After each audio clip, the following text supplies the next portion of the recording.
As we rested under the willow tree, Pink asked me about my family back home. Well, I got one brother still at home to help run the place for Pa, I answered. What was your outfit again? Pink asked. He'd asked me that before. The Ohio 24, I carried the staff. Wasn't supposed to ever carry a gun, but then so many died. Even us boys had to carry. Them men, they were slaughtered like hogs. Well, at least you got to carry. In the 48th, we couldn't have guns at first. We fought with sticks and hammers and sledges. Can you imagine? They didn't trust us with our own fight. I couldn't imagine such a thing.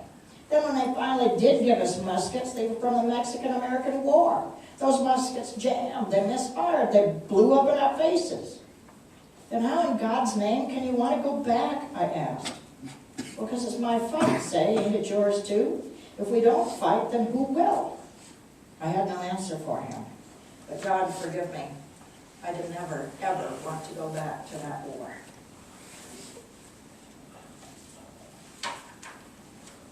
After a few more days, I could walk a little bit steadier, but still needed help. Pink took me out by the big house and walked me through it. Weren't much of it left, really. It was mostly burned out. Master A. Lee had a library full of books right here, he said. He taught me to read. He taught me to read even though it was against the law. Well, then he must have been a good man, I said. More bad than good, say. Sometimes I think he just liked being read to. But there was this book of poetry, say, that was this thick. Every night I'd read out loud to him from that book. And I blessed this house because of all them beautiful books, but I cursed it too for what it stood for. We walked a bit further. To be born a slave is a heap of trouble, say. But after Elu taught me to read, even though he owned my person, I knew that nobody ever again could own me. You feel hot, Pink, I said. Lord, I think you're as sick as me. Let me fetch you back to the house. Well, I'll be fine. I'm just a little tired, that's all. But I'm going to be ready to fight. I'm going to be ready to fight.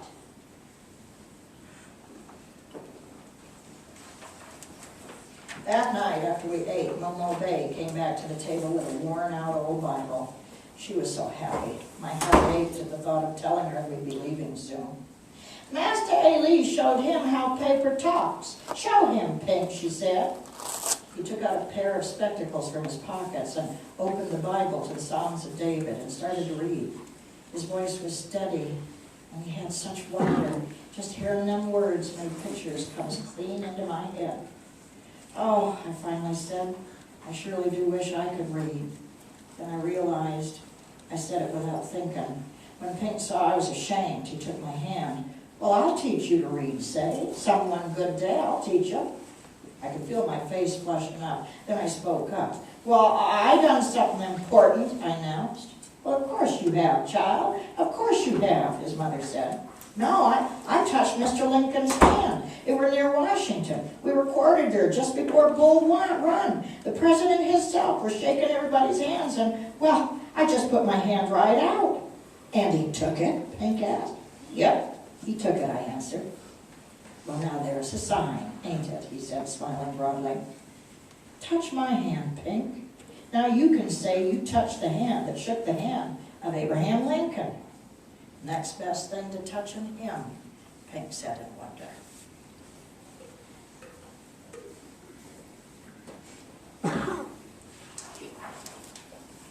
Most of the next day, Pink was studying an old map. Marauders don't fan out further than 30 miles or so from their camp, so if they came here, that means their units have to be that close. We got to get south of the river. See here, say? That's where my troops were headed. We could meet up with them, about here, I figure. Meet up with who? Meet up with who? You ain't leaving. You ain't leaving. His mother's voice caught as she came upon us. Now, my mother, you knew we couldn't stay here. You had to know that, he said as he tried to calm her. No, no, no, my babies, my dear babies, she cried. She was inconsolable for a time. Then she sat still and feared and just listened. Mother, this war has to be one of the sickness that has taken this land and never stop. Pink always called slavery the sickness. We have to go. We have to go. She knelt at her feet. By the look that came into her eyes, she'd known this day was coming all along. I could feel my breathing catch and my chest was heavy. My hands were sweating and I felt sick at my stomach. I knew I had to tell Pink something. I knew I had to tell him, but I didn't know how.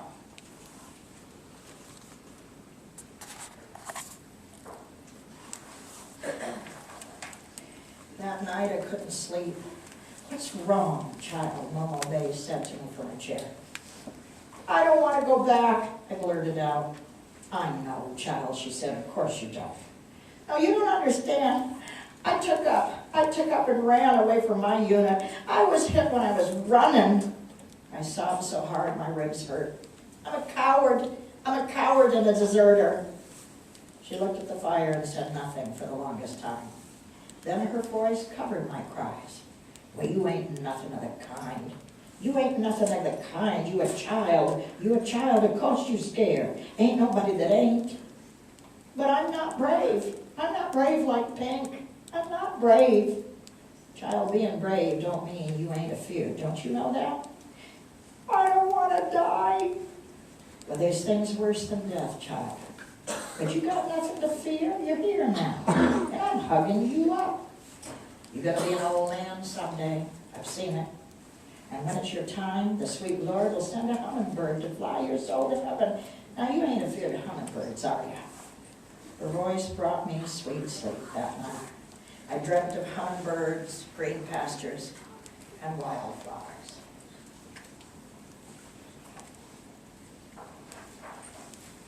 The next morning, we mustered to leave. We packed cornbread, salt pork, and dried beans. I would have done just about anything to stay, but my place was to go with Pink. I owed him that. Just as we were making the last sweep of the place, making sure that there were no signs of us ever being there, we heard wild screams and shrieks coming from the woods. "Marauders," Pink said as he grabbed a piece of wood for a club. Momo Bay took it from him. "You get to the root cellar. They ain't got no truck with an old dark woman. Now you get to that cellar, you hear?" We didn't like it, but she pushed us in. Hurry before they're here." She lifted the root cellar door and shoved us in. "Don't you come out. Don't you come out until I tell you you are safe. You stay there, do you hear?" We heard the porch steps creak as she ran from the cabin. "She's drawing them off," Pink whispered. When the marauders came in, my heart was pounding so hard, I was sure they could hear it there above us. There was a terrible commotion as they ransacked, looking for food. Then there was silence. Then a single shot echoed through the trees outside. They let out a war whoop and they thundered off on their horses. We waited for a sign from Momo Bay. We waited and we waited, but it didn't come. Finally, we climbed out and ran outside, only to see Momo Bay lying just beyond the porch. The gunshot we heard was the shot that killed her.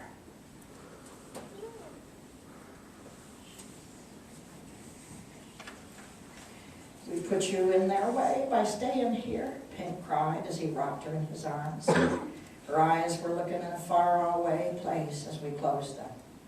"Your son loves you, Momo Bay.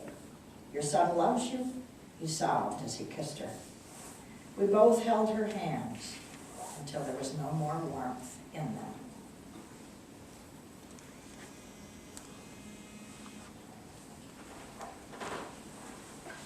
After we buried her under the willow tree, we set out.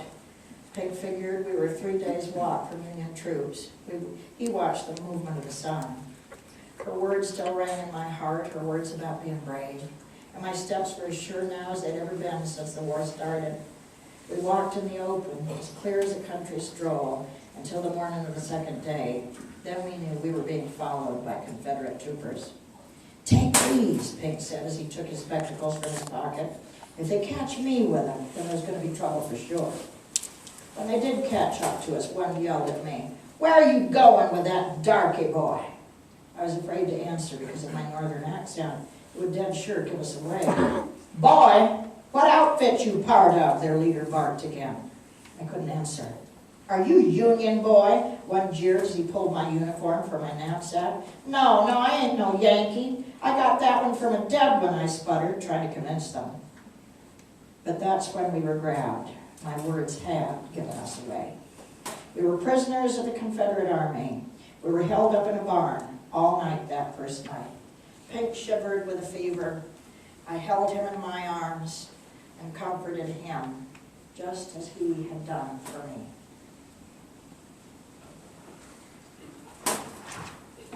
The next morning, we were thrown into a boxcar. We rode for what seemed 2 days, stopping many times. When the doors slid open, finally, the daylight was blinding. We were loaded into a buckboard and taken through a town. The townsfolk looked hard at us. All they had left for us was mean looks and a heap of hate. We jarred to a stop in front of gates that marked the entrance to a stockade. "It says Andersonville," Pink whispered. My heart stopped. I'd heard of this place. It was one of the worst of the Confederate camps.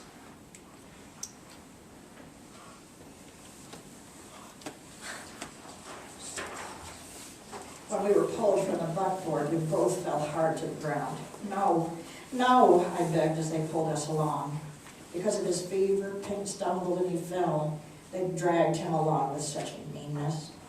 He didn't protest until they started to force us in separate directions. Then he reached for me and said, "Let me touch the hand. Let me touch the hand that touched Mr. Lincoln. Please, let me touch the hand just like last time." I watched tears fill his eyes and cleaved my hand to his until they wrenched us apart. They smote him and dragged him away from me. He looked back at me and he tried to say something more, but they crossed his back with nod at him and they pushed him along.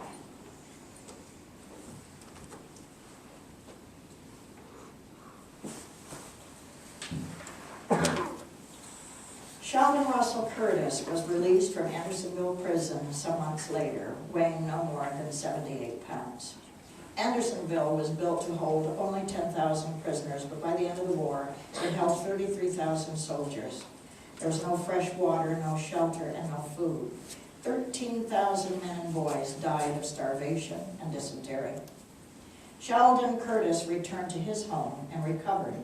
He settled in Berlin Township in Saranac, Michigan. He married Abigail N. Barnard and fathered 7 children. He became a grandfather and a great-grandfather during his long lifetime.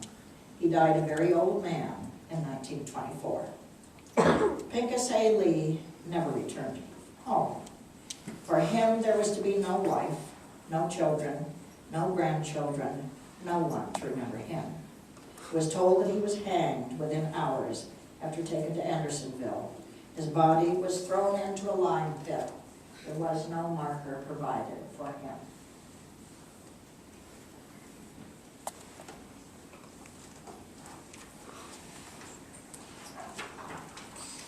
I know this story to be true because Sheldon Russell Curtis told his daughter, Rosa.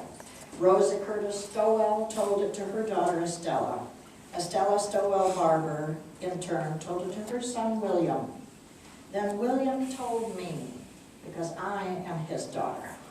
When he finished this story, he put out his hand and said, "Patricia, touch my hand." And I did. And he says, "You just touched the hand that touched the hand that shook the hand of Abraham Lincoln."